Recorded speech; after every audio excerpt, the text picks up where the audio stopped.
So welcome once again. This is just the basics of Google Analytics. I'm not going to go into too much depth. Maybe there could be a wide range of experience within Google Analytics here at the moment. So what generally I'm going to talk about is what is digital measurement, sort of how it can be used, how to determine your goals, also what are the initial dashboards that you go into. So I'll only cover a few sections of the reporting because I don't want to go into too much detail. Once again, this is the very first Google Analytics Basics webinar. So we won't be covering anything too difficult, and I don't want to be losing some people on the way. So if you have a good amount of Google Analytics experience, this could be good for you just to sort of refresh your memory on what you can and can't do. If you're totally new to this, this should be a good introduction for you. So welcome everyone. So what is digital measurement? Obviously Google Analytics has become one of the most widely used tools and is definitely one of the most powerful digital analytics platforms that are out today. It's just lucky for all of us that it is actually free. Google provides this in a way to make sure that we can make our users or our website visitors engagement a lot better. Google is all about the end user. They want us to be able to ensure that the end user or the website visitor is getting the information that they're looking for, having their questions answered, and they're receiving the right type of content. So if we go back to when the internet had initially begun, it was all about the content. You know, you would visit the web page through your dial-up connection, and you would actually see, okay, I want to see what this person's typing on this old static web page. It hasn't really changed. It's just the technology around it has changed. We go to the internet so we can get some sort of content, whether that's answering a question, entertainment, so on and so forth. So this here is digital measurement. So this is the measurement of all the engagements on your web page. So as you can see here, this is the definition that Google actually uses. It's by a man called Avinash Kaushik.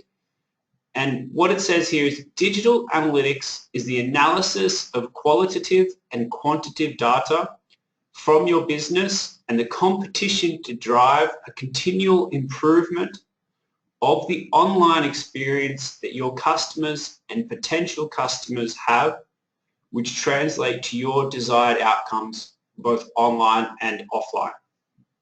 So more simply, what digital measurement is, or what Google Analytics is as a platform, is a tool for businesses or private people to use as a way to measure their web properties to drive continual or to get continual improvement so that your visitors, be it customers or potential customers, can sort of translate to what you're trying to achieve. Now, obviously, the first step in this is the first step that Google ever tells anyone. You need to determine your goals. You need to determine what are you trying to actually achieve. So in my opinion, using digital analytics or Google Analytics is already complicated enough, especially if you don't know what you're trying to get out of this. If you're just sort of measuring things and you have no idea what you're sort of going after or what you're trying to achieve with this, you're going to get lost, and that's where your improvement actually isn't going to happen. So the first and probably the most important step of the digital analytics, that this is something that Google tries to get people to take up straight away, is determining what your ultimate business objectives and outcomes are. Once you have an idea of what your ultimate business objectives and your outcomes are, then you can start sort of outlining the tasks or the little things, little achievements, the little goals that you need to sort of do to get to these ultimate business objectives. Now, it can be difficult to determine what's your objective with your web page. So Google has outlined some sort of basic, very basic ideas of maybe what you might be trying to achieve. So obviously goals are going to vary. Not everyone is trying to make sales. Not everyone is, say, trying to get leads. So this is just kind of what Google's outlined here as some of the different goals different organizations might actually have. So an e-commerce site wants to sell. That's quite obvious. They want to take a website visitor, help them find a product suited to them, and then get them through the cart and have a successful transaction. That is their whole goal. So everything in improving their website needs to be aligned to that goal. Now, lead generation sites, they want to collect user information. So for a lot of B2B companies, I know there's quite a few B2B companies here today, this should be your main goal. Now, you can move these in a couple of ways, but you should have opt-in forms. You should be asking your people questions, your website visitors. Bring them in. Provide the content that brings them into your website. Now, that is a little bit on the SEO side, but provide content, answer their questions, and then ask them for some of their user information. What organization do they come from? What's their email address is obviously one of the biggest ones, because then that can continue the conversation after they've left the website. Now, content publishers, they just want to encourage frequent visitation. So say, for example, I'm here in Gothenburg, the Göteborgs-Posten, they just want people coming back as their online news source. Now, this can be quite important when it comes to the data that different websites receive. For a lead generation site, of course they want to encourage frequent visitation, but as you'll see a bit later on, one of the main statistics is returning or new visitors. A content publisher won't mind if they have more returning visitors than new visitors, whereas other websites possibly would want predominantly new website visitors rather than returning. Now, for branding purposes, some organizations may just want to be there to help drive brand awareness, encourage that engagement, and obviously push brand loyalty. So a prime example of this is a company like Coca-Cola. Coca-Cola isn't using their website to actually sell Coca-Cola, and they're not actually trying to gather people's information. They are just there to drive the awareness, generate brand loyalty and engagement. So using these 4 basic goals that sort of Google has outlined for people, take a little bit, determine what you're trying to do. Are you an e-commerce site? Are you a lead generation site? Are you a mixture of all of them? Determine this and use this as your main goals. You should have one optimal goal. If that's to get a sale over a lead generation, optimize your website towards that. If you are a content publisher and you want lead generation, possibly you want to sort of optimize towards those 2 things. So use these to sort of get an idea of what you can actually do to improve your website. Google also uses something called the digital analytics method. This is quite similar to the scientific method. However, this is obviously based within digital analytics as well as digital measurement and online platforms. Now, as you can see in this graphic here, step 1 is to measure, step 2 is to report, 3 is to analyze, 4 is to test, and 5 is to improve. Now, Google has actually done us all a big favor, so we should be quite appreciative of them providing Google Analytics for us. But they have actually taken care of step 1 and 2. So you adding that JavaScript code to the header of your web page is step 1. Because that JavaScript code allows Google to gather data which is then sent to their servers. So all the data from your web page with that is then sent to their servers. And then Google Analytics is actually step 2. So you might have heard people talking about, oh, these are the most important Google Analytics reports. Oh, I only look at this one report. All of Google Analytics is one big report. It provides all of the different information. Now, they are broken down into different categories, such as audience, acquisition, behavior, and e-commerce. Now, obviously, these aren't all going to apply to your own website, but Google is now giving you the information you need to do step 3, which is an analysis. So every time you log into Google Analytics, start analyzing, start trying to gather some sort of business intelligence from the data that it is actually providing, and then test some things. Because Google Analytics does give you a huge resource of information. You can just keep going deeper and deeper and deeper into your website, into your different pages. So start trying to test some of these things. Maybe you might have a 20-page website, but you can see, as we'll go into a little bit later, that pages per session is only 3.3. So that means only, on average, people are only visiting 3 pages. Do you really need all 20? So test some things. Maybe cut some pages out. Cut your least popular pages out. Because when I've worked with some organizations with their Google Analytics, a lot of the CEOs and especially some of the managers that don't have too much to do with the digital analytics side, but they have sort of favorite pages that they think are most important, are the ones that people don't even pay attention to. Especially now, as all sort of people are moving towards more mobile and tablet sized things, we're moving towards longer pages so people can scroll through their phones. People don't want a huge menu with lots of options anymore. They want to be able to just scroll down and get a good summary of all the information that they want. So that's why you can now start seeing a lot of web pages out there at the moment, which are becoming a lot longer, which cover a lot of different topics. It's because people are using their phone more. People want to see this and they don't want to be chopping and changing pages. Anyway, so just analyze, test, and then give it a month, give it 6 months, and see if it's improved some of your website statistics. See if it's actually taken them, made your website more efficient, if you're actually getting more traffic in.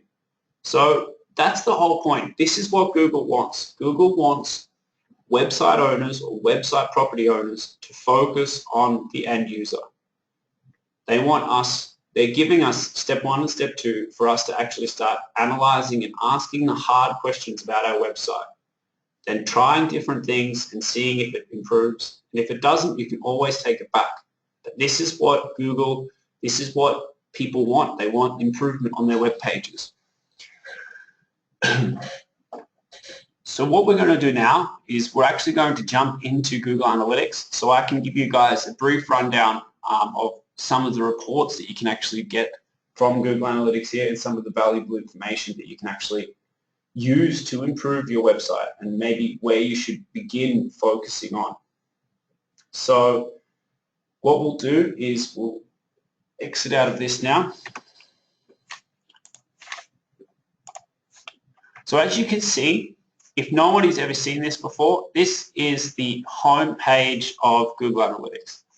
So as you'll get a rundown of all what Google calls your website properties. So all of the website properties that you're actually in charge of will be on the left-hand side here. So what I'll do is we'll actually go into this one today. So we'll let it load. So we'll set it to, say, November. We'll go November to here. I usually prefer to work within 1 month sets. So I'll have 1 month and then 1 week sets. And I'll track all my data. I actually keep an Excel spreadsheet of all the data from the different websites that I manage. So then I can actually get a pretty good immediate overview. You can do this within Google Analytics as well, but there's different things that I actually like to track.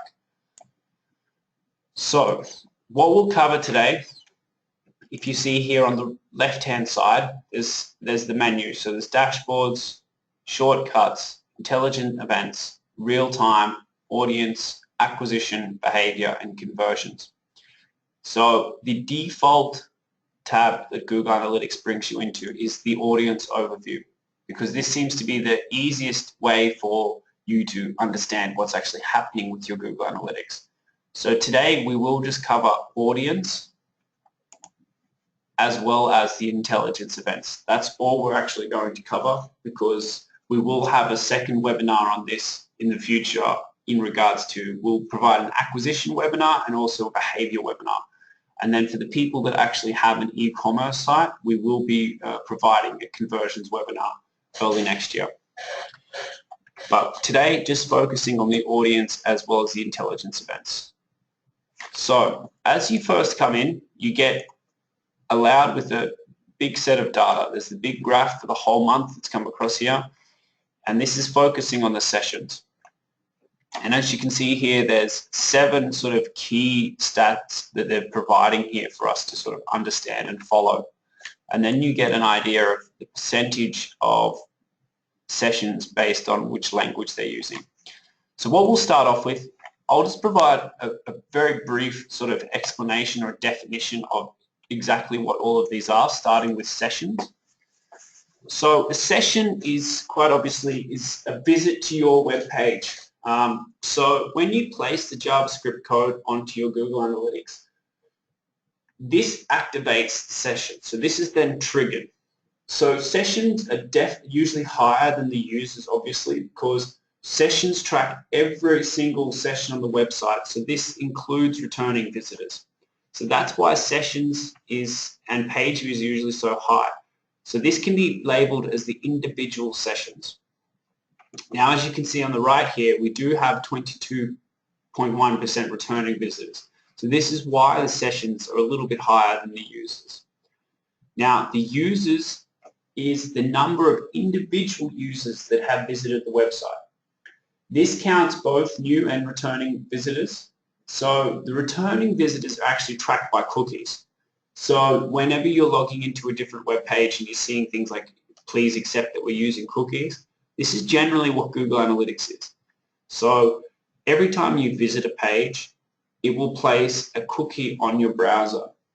Now, if a person leaves the computer that they're on and they jump on another computer at home and they use a different browser. So if I'm using Mozilla right now, if I go home on a different computer on Google Chrome, my cookie's lost and I'm counted as a new user. Just for your information, cookies are only logged into browsers. So even if I select Microsoft Edge here, I will be logged as a new user. So cookies are only browser applicable. Now page views here. As you can see, page views is quite inflated. So this is because page views counts every single number of individual page views. So for example, if I visit your web page and I visit the home page, then the contact us page, and then back to the home page, this is now counted as 3 page views. So as you can see, the number is quite inflated, but that's not bad. That's not a bad thing. Now, the next one here, page is the session. This is the average number of pages a user will make in one visit. So obviously you would want them to sort of increase this as much as possible, depending on how many pages you have on your website. So this is what I was talking about in regards to trying to improve different aspects of your web page.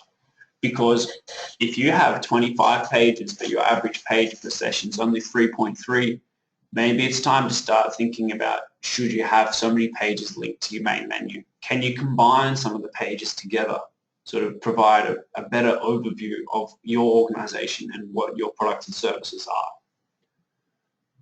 So this gives you a very good idea. I love the pages per session. It gives you an idea of how deep the average user goes into your own web page. Now, obviously, the average session duration is quite important as well. If you're under a minute, you really need to start trying to get people to stay on your page. So this is obviously the average time each session is on your web page. So not the users, this is average session duration.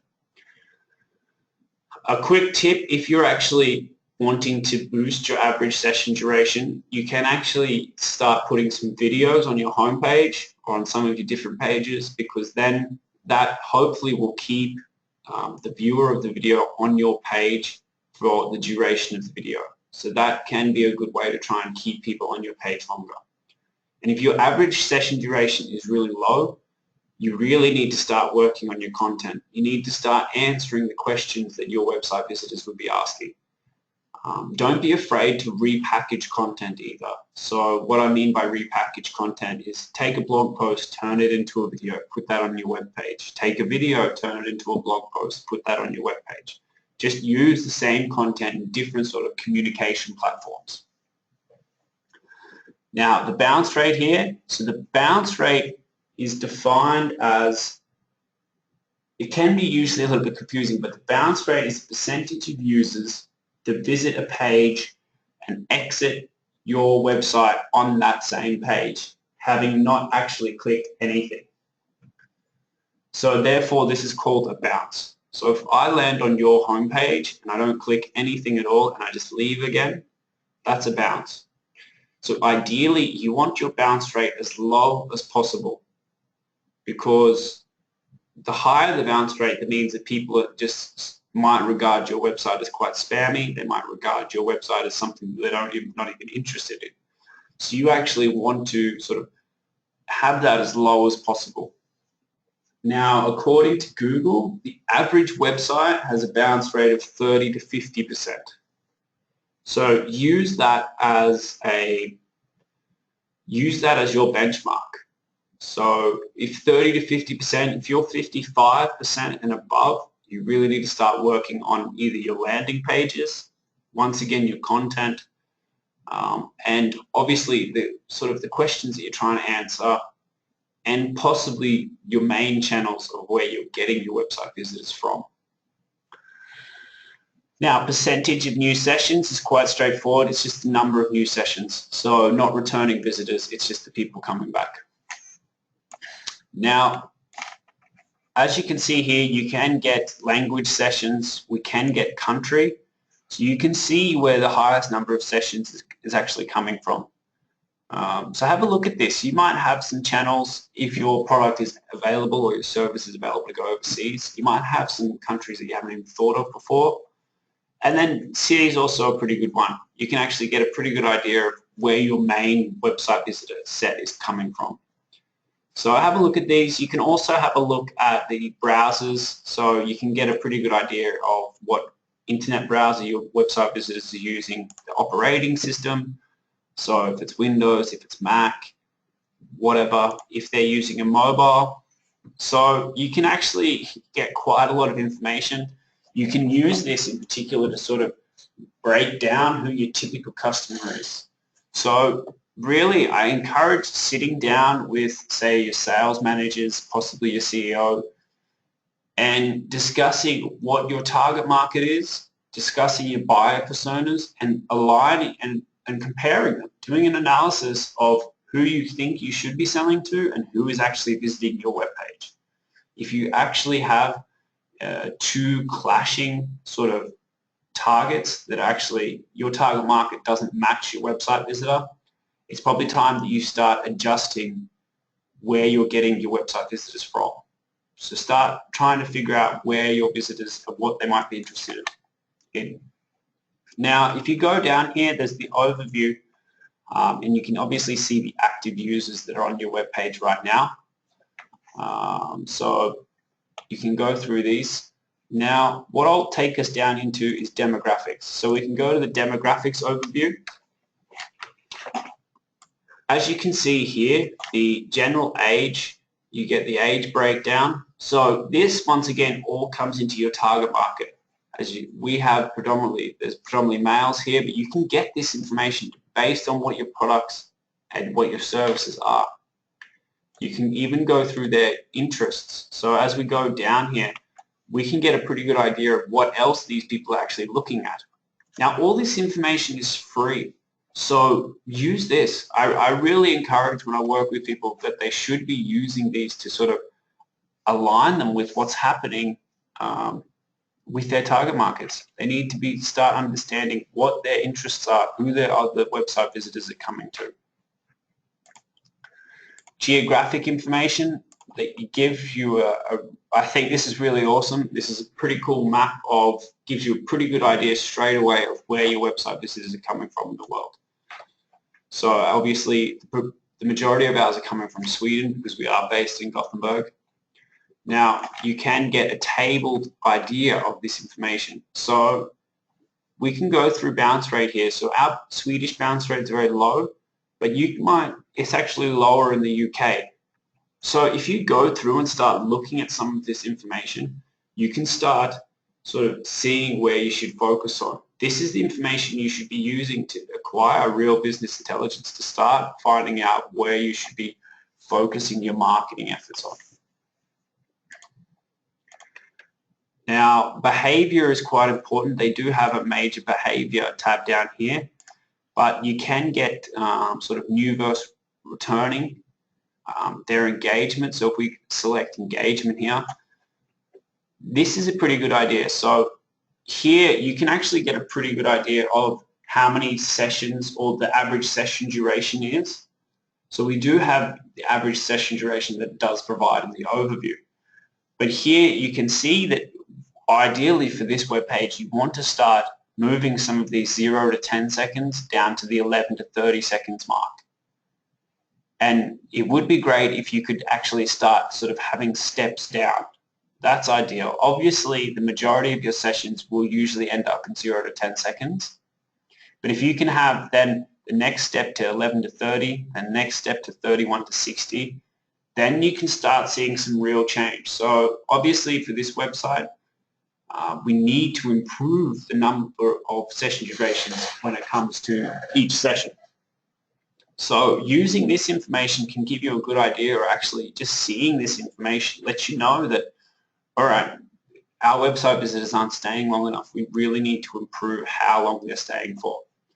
And once again, for page views, so the majority of our page views falls within the 0 to 10 second mark. But then obviously in the 1800 plus seconds, it ends up at 1543 as well. So work on trying to get steps down here. That's what Google wants. Well, that's what you want as well.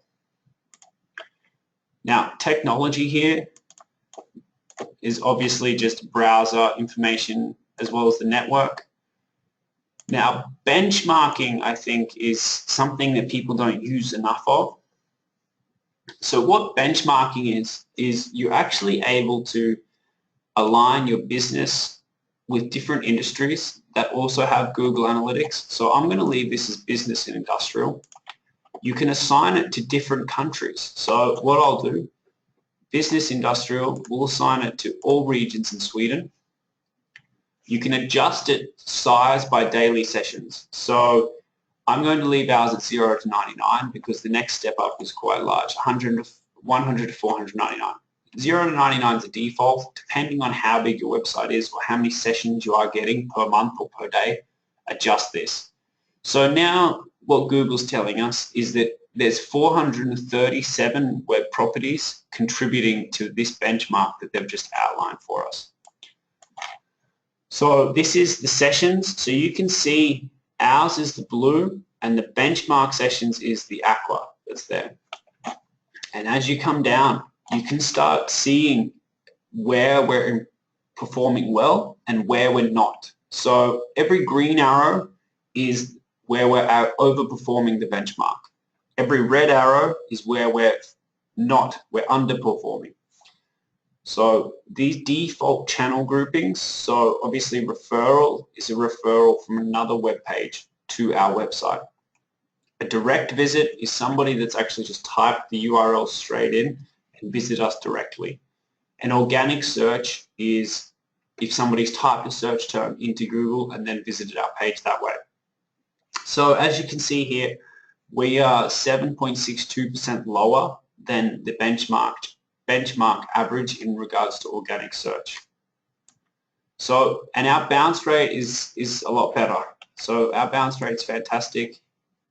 You can get as specific as you like. They do give you a pretty good, so I can, because we are based in Gothenburg, I can select Västra Götaland and we can see how we're performing, and Google gives you the figures on who's actually providing information for this. So 388. And it surprises me how many people I speak to don't even know that they can benchmark their site, see how they're performing against other websites, all for free. All of this information is free from Google. And it still shocks me the amount of people that don't actually use this. So you need to sit down and spend a while developing sort of an analysis plan. No set time, once a week, at least once a month at a minimum, and analyze what's been happening, what you can improve on, what pages do you need to improve the content on, should you get rid of some pages, where are your best acquisition channels. So when I say acquisition channels, I mean what is your best target market, where do your best customers come from, or best, not customers, your best website visitors come from. Is it from organic search? For those organizations out there that are doing paid per click, you can use Google Analytics to see very quickly if you're actually making money on those paid per clicks. You can follow that specific target market. We'll do this in a later webinar, but I can't stress it enough to get into the habit of actually logging into Google Analytics. Don't just set it up, use it, use the data. Now, what we'll go into here is the user's flow. So this is another fantastic tool that can just sort of give you an idea of where people are visiting your web page. So Sweden, and you can highlight the traffic. So I can highlight traffic through our homepage. So as the traffic's highlighted, you can see the next page that they visit. So what they mean by users flow is we can zoom in here. We can go down. And we can see, so homepage, we have 259 sessions from Sweden. Then we can come up and we can select here their first interaction is some people, 34 sessions, go to the English page. 28 sessions, go to the Swedish page. And you can get information on where people are dropping off. So 36% of people drop off after this. You can select here, 57.9% drop off from this first page when coming from Sweden. So you can see where, like, which pages have the least amount of drop off. So people that leave your website. And they're the pages that you should maybe focus on and start pushing, trying to get that as your landing page rather than your first or second interaction. And here you can see there's 63 more pages. So you can select group details and you can get specific URLs on the number of sessions on each page, each of these separate pages, how much traffic they're actually getting compared to the rest of the website, and what the drop-off rate is. And when you go through this, I've sat through with quite a few organizations and gone through their users flow, and they're quite shocked to learn which pages are better or which pages are more performing or higher performing, should I say, than the others. So once again, you use this. This is pretty valuable data. So I can compare this from country. This all, again, is based on the audience. So if I select acquisition here, if we select source. So as it's loading here, we can see now where we've acquired people from. So there's Sinitian.info, direct, Google. So if I want to highlight the traffic through Google, you can see where they're ending up. Okay, you can see which page is the most popular, and also, once again, get the group details of all the other pages that people are visiting and see the drop-off rates and make changes on this. Really sit down and be hard on your website, because all your website visitors are being hard on your website. So don't leave the hard questions alone. Start changing and analyzing what's actually happening. So that takes us to the end of the audience there. I know that can be quite a lot of information just to get through. That is just the audience side of things. This is why I decided, depending on people's sort of experience, not to go into acquisition or the behavior sides of things, because there is, once again, so much information here that you really need to sit down with each reporting system and sort of analyze them separately. But one thing I do want to point out, which I think is really important, and it's not really covered too often, and I've really got a funny feeling it's because the default is at audience and people don't really click up, people sort of click acquisition, behavior, conversions. They seem so much more interesting. But these intelligence events, if you select intelligence events and select overview, what the intelligence events actually is what actual Google assigns as the biggest changes in your website over this month period. And also whether these changes are good or bad, as well as how important they are. So if you really want to get a pretty good understanding when you leave this webinar and log into your own Google Analytics, you want to get a good understanding of what you should be doing. Go straight to the intelligence events. It's like a rough report card on what's been happening, what you should be paying attention to, and if your website's actually improving. So as you can see here on the right, if there's green, that's improvement. If it's red, obviously that's not improvement, and that's something that has changed for the negative.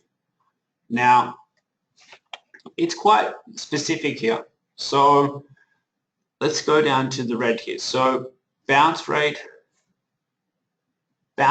all traffic was up by 218%. Not very good. Percentage of new sessions, in which country? Sweden has actually fallen by 58%. But then it assigns importance to these. So obviously seeing this, and then you can go up here and see how important these ones actually are, is obviously better. So sessions, all traffic has improved by 465%. So this is a really good place to start. So you can go back as far as you like. So if I go back to September till November, you can get an idea of what's been happening and how important certain things are. So if you're going to log in and play around, which I really highly recommend that you guys do, is play around with your Google Analytics. Go and have a look at the audience, get familiar with your own customer or your own website visitors a little bit using this platform. Check out your intelligence events. See how things have been going. Now, this is generally all I wanted to cover in today's webinar. As you can see, we only covered audience and we've got about 40 minutes now. So use this information, take it, go forward, see if you can actually start getting some statistics. Send me an email if you do have any questions, because obviously this is really important stuff and I want you guys to be able to get this so we can all start improving our web properties. So look, go around, play with these, play with some of the data yourselves now, and really determine your goals too. Make that your first step. Determine what you want to achieve, be that branding or lead contacts, making a sale. Have a look at your audience, compare those to your buyer personas, and send me an email. See if you guys want to reach out, just or tweet me. That's fine. I'm at Luke Goodwin 12. But thanks very much. I hope this has been able to help you guys a little bit, and thank you for coming.